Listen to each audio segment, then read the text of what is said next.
Welcome to Aging Untold. If you're caring for your aging parents while raising your own kids, you're part of what's known as the sandwich generation. According to the Pew Research Center, nearly 50% of adults in their 40s and 50s have a parent 65 or older and are raising kids or supporting young adults. That could mean 2 households, 2 sets of needs, and 2 emotional support systems. That's a lot. Amy, how are families actually managing this? Well, first let's give it context. So we have the sandwich generation, which means we have the older adult living with the daughter or the son and their children together. Then we have them not living together but in the area. Then we have them living maybe across the country. And then we have those that are financially supporting their adult children and taking care of their parents. So if you're out there and you're listening, you are in the sandwich generation fitting into each of those categories. And I think the word that comes to mind is combine. Combine as much as you can with, if they're living with you, chores, laundry, loading the dishwasher, cooking a meal.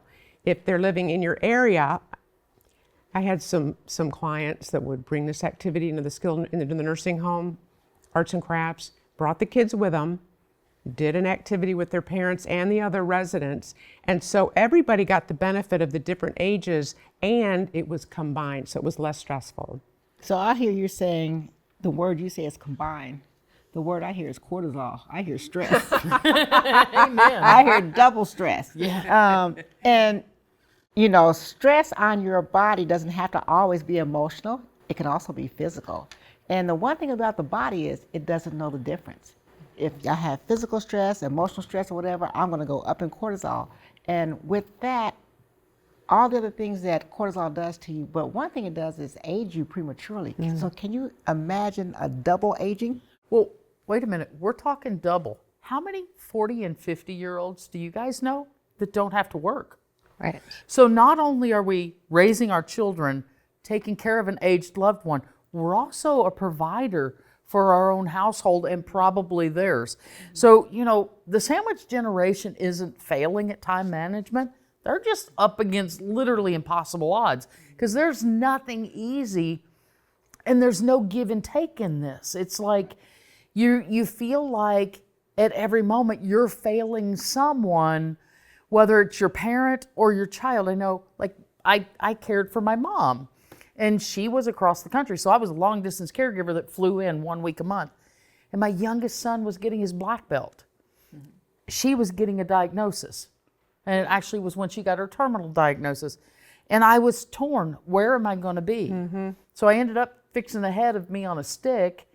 And I had a friend go and take the head of me on a stick to the black belt so I could be with mom and hold her hand. But the whole time it felt like I was letting somebody down. It's pretty difficult. I think we've all, like I right now help take care of my parents, and Amy, you went through it too. I mean, we've lived it, so we understand, you know. I think if there's some government programs, if this fits somebody's situation, that you can get paid as a family caregiver. So I would want people to check their state programs to see if they qualify to be paid to take care of their parents. I think that's one solution that maybe we can offer. I do think that there's a way to divide things up to take some of the stress out. I'm in no way saying this isn't stressful at all, but I think it's necessary. Some people have no choice. Right. Like they have no choice but to have their parents come and live with them. And so to speak to them about how can that be made easier for you is important. And some people really love that. And you know, we were talking about 40 and 50-year-olds, but come on. There's people in their 60s and 70s that are taking care of aging parents and still responsible for adults that may have issues or raising grandchildren. So this impacts millions upon millions of Americans. So you do have to combine, absolutely. And sadly, most of the time the households don't combine. It happens, but most of the time you're still managing yours while your parent, your loved one, is insistent on living in their own. The other thought to the point you're making, Sam, is learn to let go. Maybe the dishes won't get done the way you want them to get done. Maybe the laundry's not going to get done. Like learn to live with a little bit less like perfection in your home per se. Yeah. You have to, and you have to have that pre-game plan that we all talk about all the time, and that's That's that file that says I have all my ducks in a row, so I'm not waiting for that crisis moment when everything else is hitting me and I'm having to try and make those decisions. And setting boundaries. Setting boundaries. I was going to say that, setting boundaries, definitely. And because you, as the caregiver, you got to look out for yourself too.